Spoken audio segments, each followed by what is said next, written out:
Welcome to the Rock is George podcast. I'm your host, George Dionne, and this is episode 136. Thank you for tuning in. Be sure to hit like, follow, or subscribe on the platform you're listening to us on. You can also check out my work at theloudest.com on the planet, knac.com, for exclusive interviews, show reviews, and more. My guest for this episode is country music artist AUSTIN STAMBAUGH. When I say country, I mean classic country. This isn't the country pop, hip hop they play on the radio today. This is going back to the old days of country. What caught my ear about AUSTIN was that he reminded me of Michael Nesmith of the Monkees, whose solo career I greatly enjoy. AUSTIN's latest album, Midwest Supernatural, came out on June 16th through Anti-Corporate Music. And here's AUSTIN STAMBAUGH to tell you more about it. If I knew absolutely nothing about AUSTIN STAMBAUGH, how would you describe your music to me? I would have to own it back to the relics that I've gathered on my journey thus far. So I would say my music is a mixture between Townes Van Zandt and Ernest Tubb. Your latest album, Midwest Supernatural, was released on June 16th through Anti-Corporate Music. You described this as a dream document of personal wisdoms and narrations from your Ohio upbringings. Now, when I think of country music and poetry, I don't think a lot about Ohio. Yeah, that's fair enough to say. A lot of people migrated to Ohio when the Ford plant opened up in the 1960s. And so my family came from West Virginia. At least my mom's side, they moved from West Virginia to Lorain County, Ohio, and so there's a lot of hillbillies in the north. But you hang out a lot in Nashville, don't you? Yeah, I live in Nashville. I've been there for 4 years, going on 5, and it's been kind of a wild ride. Did you move out there specifically to pursue a career in music? I moved out there.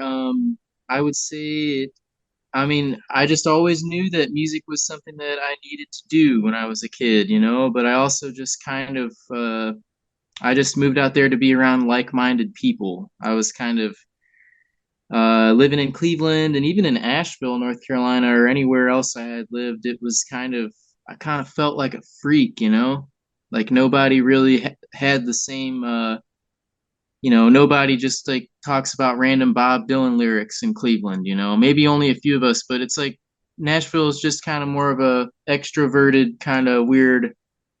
I don't know. It was just, I had gone there, and every time I had visited there, it kind of blew my mind, and it felt like that was where I needed to be if I was trying to resurrect this thing inside of me or something. But yeah, I like to just say I moved down to be around like-minded people. It's really all about the local community there. Midwest Supernatural is a studio recording, but you kind of did it in a live setting. There were very minimal overdubs. You did maybe one take, maybe 2 takes on stuff. Is that how you wanted the sound to come out in the end? Absolutely. I wanted it to be raw and real, kind of like how Bob Dylan recorded a lot of like all of his records. It's like I heard this one time that Bob Dylan, whenever he goes into a studio, he just asks the engineer or the studio guy one question. He says, "Where do I sing?" And they'll be like, "Okay, Bob, we'll have you stand right here and sing."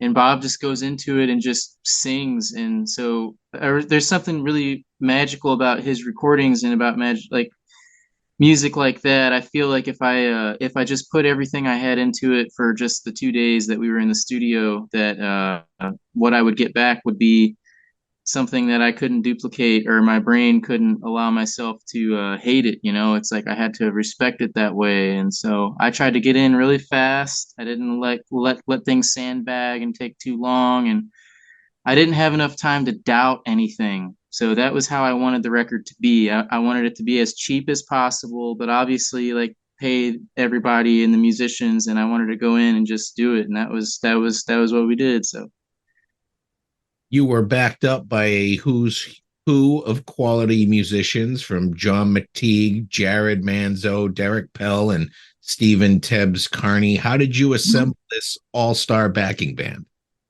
Well, I it's just through my travels as wanting to leave home and be a folk singer. And what better way to be a folk musician than to get a huge country music education? I assembled the band because when I first got to Nashville, I got a job as a bouncer at Robert's Western World, which is the bar on Lower Broadway. It's like the only bar that will play Marty Robbins on Lower Broadway, and it's so my first 4 years, I worked there off and on, and I'll be there for like a whole year, and then I'll disappear for like 9 months or something, and then I'll go back and work for a year and a half or something, and so me working the door there allowed me to see so many people come and go, and all these great musicians that are on all these great recordings by like Emmylou Harris and Ray Price and so the people that I got on the record were just my friends, and they were my organic friends because they first knew me as like a bar worker. Obviously, they knew that I had written songs, and I've been in the Nashville songwriting community for since day one. But when I already kind of knew the people that I wanted to get on board because I knew them personally, and they had some kind of light or some kind of strange or odd things about them. I felt like they really got what I was doing. So I got the A team on board and went in and just closed my eyes and did it all. So that was what we did. Well, there's no songs on the album called Midwest Supernatural. So, what inspired the album's title? Cool question. So I also write short stories. I love to write short stories, and I was inspired like 2 years ago to write a book, like a little book of short stories about my hometown and about those folks there. And I wanted to call it Supernatural Midwest. And I wanted to do that project, and that never happened. But that Supernatural Midwest was in my head, and then there's a bunch of other little album titles that that you have in your brain when you're trying to pinpoint a name on these future dreams or whatever. And so I just flipped it around, and Midwest Supernatural kind of had like a weird ring to it, and I thought it was kind of a neat title. So that was how it came. It came as Supernatural Midwest first, and then it just got flipped around. So You got a couple of songs that you've released as promotional singles. If you don't mind talking about what inspired the lyrics on "Ain't Through Being Lonely Yet." sure, I that song is unique to me because I try to get into writing songs about how I would normally talk. I feel like that's where a lot of your own fingerprint comes from. And like everybody in the whole world all day is always just saying these cool slang things or whatever, and they don't pick up on it. It's like they have to feel like they have to, all the songs have to come from the blank page that they're sweating onto and, reformulizing their own plain speak. So I was actually hanging out one time, and my friend Hannah Juanita, who's a singer songwriter in Nashville, she asked me how I was doing, and I said, "Oh, I ain't through being lonely yet," which is like how I was feeling, but I said it in like a funny way, 'cause, I try not to be a bummer around people all the time. But I said, "I ain't through being lonely yet," and then it kind of like stuck with me, and I was like, "Ooh, I need to go home and write this song." So I did, and then I was also working at the Ernest Tubb record shop at a cool stint there. So I remember I was folding T-shirts downstairs in the basement of the Ernest Tubb record shop, and I was just been holding out lately, ain't been seeing nobody. I was like working on the song there, and so it got done over the course of a month or so. So Why don't you talk a little bit about your other single, "Big Engine Blue"? sure, Big Engine Blue was actually like kind of the newest song. I chose that song. I feel like the things that I really want to show people are deeper in the album, but Big Engine Blue is like it's a short song and it's easy.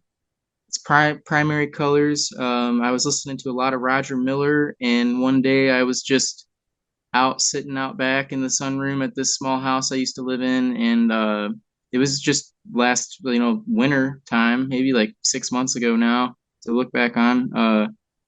But yeah, I just started singing Big Engine Blue, and it was actually like Big Engine Tune first. Big Engine Tune, like I got to write a song about a big engine tune, like something about a train, and then Big Engine Blue was like the same, you know. And yeah, I just tried to keep the basics, and then also I think Roger Miller is really formulaic in his songwriting. It's like he only writes like a verse and a chorus, and then he like loops it back around with like a weird C part thing, and then like before you know it, it's this whole fleshed out song, and it's just so simple and so prolific, you know. So Big Engine Blue was the other single that we chose because I was taking the counsel of Dan Emery over at Anticorp Music, and Dan likes the song, and it's just an easy song people can get, you know. So that seemed like the one that I should choose, you know. So I noticed that on YouTube you have official audio for these songs. Are you planning on putting together any music videos for songs from the album? I am maybe not real music videos, but I did do a Western AF video about 3 days ago. Western AF's like a YouTube channel, and I did Ain't Through Being Lonely Yet on their channel. I don't know when it's gonna come out, but probably soon. And it was a really good take, and it was haunting, and it felt really good, and it was like kind of raining a little bit, and I got some rain on my guitar, but yeah, so I know that that will come out eventually. So I would more like these songs to be sang live on various YouTube channels. That'd be like the music video for the song or something. But if I do a music video for the songs, it would probably be like a collage-based film. But no plans on that yet. I really like to make things really artsy, you know, if I can, and real deep. So I don't know. Midwest Supernatural was co-produced by Benjamin Todd, who also runs your record label, Anti-Corporate Music. Is he someone that you also met working the door? I met Benjamin Todd. He's Benjamin Todd from Lost Dog Street Band. They're a really notable band. I met Benjamin Todd just through the songwriter scene in Nashville, and I breezed in April of 2019, and I just became quick friends with everybody. It's like everybody was either trying to write a country song that everyone and their mom wrote already, or they were sticking to what they were hearing in their head. And I eventually met Ivan McLeod, who was Lost Dog's drummer, and that started a long friendship. And then, you know, we were kind of like the weirdo punks of the country scene. Not that we are punks, but there's just something strange where, you know. And then I just got to meet Ben just kind of organically through a mutual friend, and then Ben wanted to invest in my career because I've been around for a long time, and no one really seems to know who I am. And so then he gave me the opportunity to make a record with Dan Emery at Anticorp Records, and I did, and just did my best, and that was how that all happened. I just like met Ben organically, and I knew that I was gonna meet Ben. It was weird. You ever have a feeling that you're gonna meet people? You're like, I know I'm going to meet this person, but it's going to happen eventually, and you don't really think about it or worry about it. And then whenever you do meet them, you're like, I already knew them. You know, it's weird. The album is out now, streaming on digital platforms. You have plans for a physical CD release as well? Yeah, the CD is actually out, and the CD is out. You can get that at anticorpmusic.com, and vinyl will come out later too. I didn't really. It seems like everybody's all talking about, oh, is it out on vinyl? And it's like I don't want to let me not being able to pay for vinyl like stunt my creative output. So what I did is I delivered DoorDash for a whole month and some on top of my other job, and I invested in really nice CDs.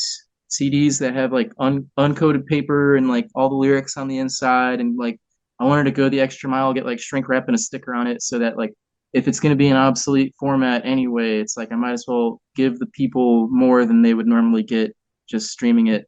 And if it was on a vinyl, it would probably just be the front and back with like a little sleeve. There would be no lyrics in it unless you know what I mean? I mean, unless I had the money to do it.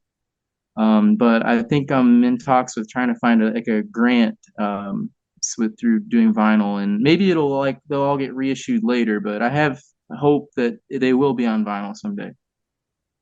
You recently had an album release show, June 15th at Dee's Lounge. You played the entire album from what I understand. How did it Yep, go? that was incredible. It was an incredible night, and it was one of those nights where you don't really you don't really know how it's going to go, and you don't really care about it. You just, I mean, you care about it, but John McTeague, the drummer on the record, he was in Sweden with Emmylou Harris, and so he couldn't play the show. But I'd already billed it as played it with a studio band, you know. So I got everybody from the studio, and then I got Daryl Johnson on drums, who plays drums in the Victor Wooten trio. He's a killer drummer, and so it was just kind of a thing. We didn't even rehearse. I mean, all the guys knew the songs, and the bass player knew the songs, and Jared Manzo was very integral to like orchestrating the language with the drummer. But man, we just went in and just played a great show, and it's on YouTube now. And I also got video from the show, so those will come out soon. Plans for music videos would be like live videos, and so those will come out eventually, probably soon, maybe in the next month. Yeah. You have some future tour dates ahead of you. Some of them are solo, some of them with a backing band. You're kind of like crisscrossing from Tennessee to Texas to Ohio. So I assume there's not a specific route. You just take the gigs as they come. Yeah, I also don't really want to oversaturate myself. I would love to someday maybe get a booking agent and live in a van and try to make $1,000 a show with merch sales. Like that wouldn't be too far out of the world, you know, for me to do. And I have faith that those days will happen. But as far as it goes, being in town, I'd rather play one gig that's well aimed than to go out and play every club every night, you know? And so, yeah, the tour dates are just basically I just have the tour dates that I have posted right now, and maybe some more in the fall and winter time, and I'll see what that looks like. But I'm not really interested in living out or doing that whole living out on the road thing. The longest I've ever been out was 3 weeks, and I realize that I like to have like somewhere to be, you know. I like to come back home. It isn't like I don't like to just live on like a rubber wheel, you know what I mean? You mentioned Yeah. one of your influences is Ernest Tubbs, obviously one of the Mhm. pioneers of country music. You actually got to share the stage with the Texas Troubadours I saw on YouTube. So Yeah. that must have been quite the moment for yourself.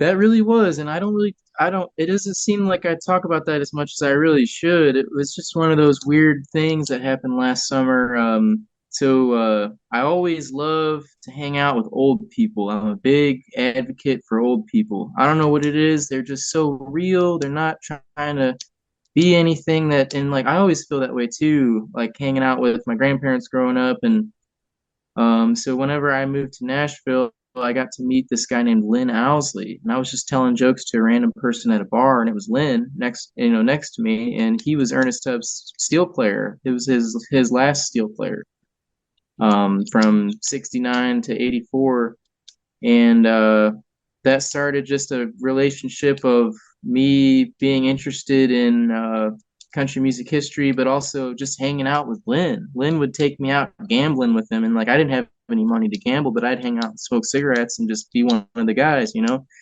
And so when it came time for them to get together, the Texas Troubadours again, and it was only two Texas Troubadours, and it was like friends of Ernest Tubb. It was Lynn Owsley and Ronnie Dale, the bass player. Junior Pernetta is still alive, but I guess he, you know, had some kind of health thing going on, and so it was just two Texas Troubadours, and then and it was Tugboat Jerry, one of Ernest's friends. It was just the Texas Troubadours that they could get together, and So I got to go on tour with them as a roadie, but then I also like know all the words to all the songs because I'm obsessed with memorizing song lyrics. And so it just came time. It was like, I got to sing like four Ernest Tubb songs like on the show every night. And, like Tugboat Jerry would do like Thanks a Lot and all the ones that everybody knew. And then like I got to do like Rainbow at Midnight and Blue Eyed Elaine. And I got to play Ernest Tubb's guitar, which was crazy. It's like, here's Ernest Tubb's guitar. It's like his real guitar that he played. It has his name inlaid on it. You're standing there and you're like, this is it. And like, this is your big moment. But like, no one really notices it except you. And you notice it as it's already happening. And you're it feels like an out of body experience, Like, by the time I went on stage at the Broken Spoke that one night, it's like everyone was already wasted in the whole crowd. So it's like, okay, this is just for me and it's for us. It's for the history books that no one's writing down. But it was truly a wonderful thing I got to do. It was probably the coolest thing I've ever. I would have never in my life thought I would have got to go on tour with the Texas Troubadours and sing like Ernest, like in his band. It's crazy, you know what I mean? You mentioned earlier that, you write short stories and the album's title was inspired by one of those, but you also print short stories. You have one out Mhm. currently called Four More Stories, which I assume is a sequel to another book, and you sell these at your Yeah, gigs. I do. I've always loved. I love zines. I love zine culture. There's some good folks up in Cleveland, Ohio, making zines, and it's like it was just always impressive to me when I would go to a show and I'd see some guy like that's just making art for himself, and then on his merch table he has like this book that he wrote, and it's like, what is this, and it really blew my mind. And so I've kind of crafted out a little outlet for myself. I feel like I have to write stories because if I didn't write stories, I would just turn into a narcissistic, crazy dude that's just all about his own musical career. But it's like stories are like zooming out of all of that. It's almost like I have to write stories, and the stories that I write are all about real life, and they're about little weird inside jokes that no one can explain except if you were there, but you try to explain it to the reader. And it's like, yeah, I love to write books, and it keeps me sharp, keeps me something that I can give to somebody. I just make them at home. I have a printer at home, and I make them all with 8.5 by 11 computer paper. I can make about like 20 copies in about 30 minutes. And I have a Swingline 615 saddle stapler. I have a long history of working in libraries and like being around badass library ladies. And I just see what they were using. They would have to like print the Oberlin Public Library, little community letter, and they get the paper out and they use long legal sheets and they staple the spine, and make it look real on the crease. So I was able to get one of those on eBay for like $15. And there's like all this stuff around. And so I love to make books. It's a good thing to do for myself. Yeah. So Your last album was sort of a mixing of stories meets music. 2021's Fool Talkin' was a spoken word album that kind of takes the best of what you like and puts it together. absolutely. That's something that I'm going to do next as well. I'm going to release another record that's just going to be short stories, spoken word stuff. I feel like I have to do that if I want to make my career viable. I feel like a million songwriters have already talked the talking blues style into the ground.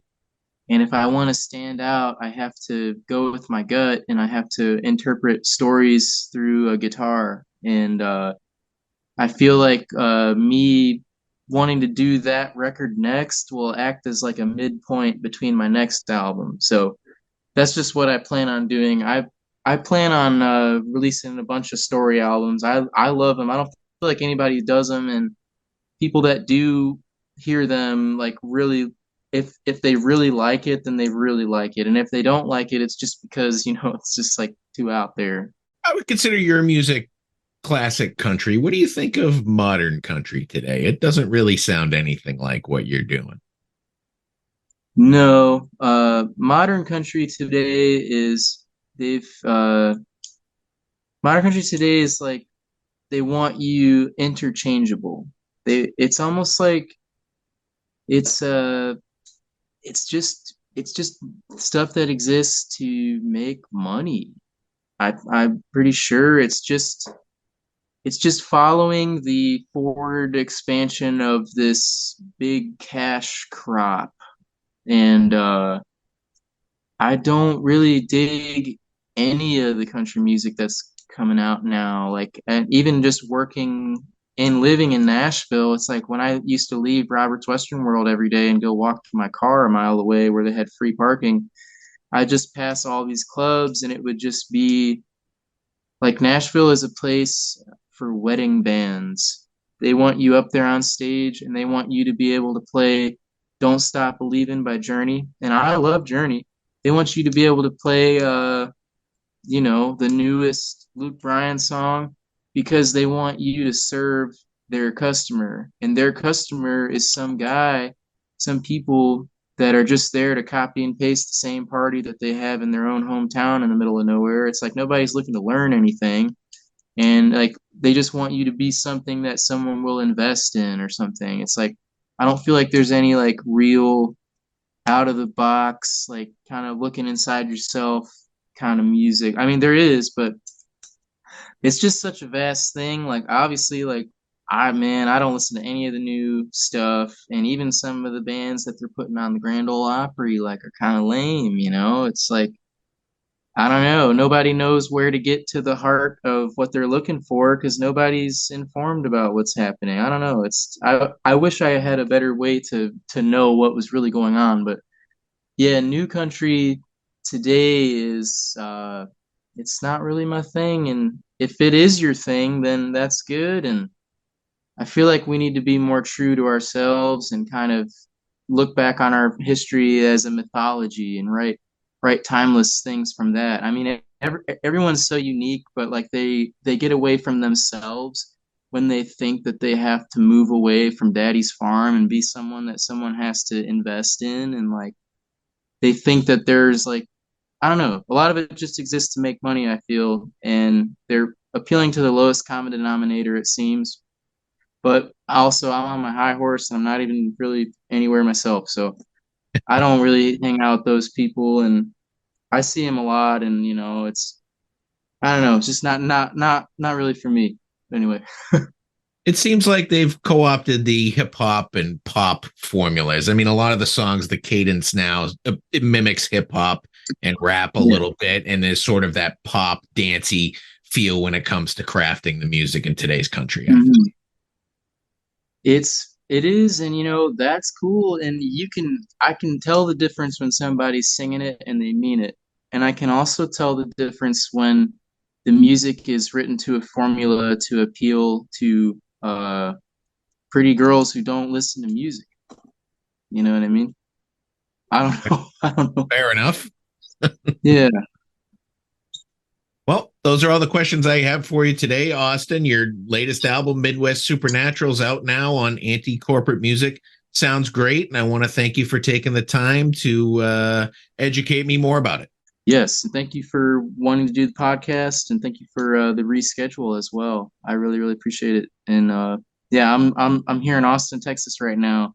I took a whole month off of my life to go hang out down here and play some shows and get my head together, and we'll see how that goes.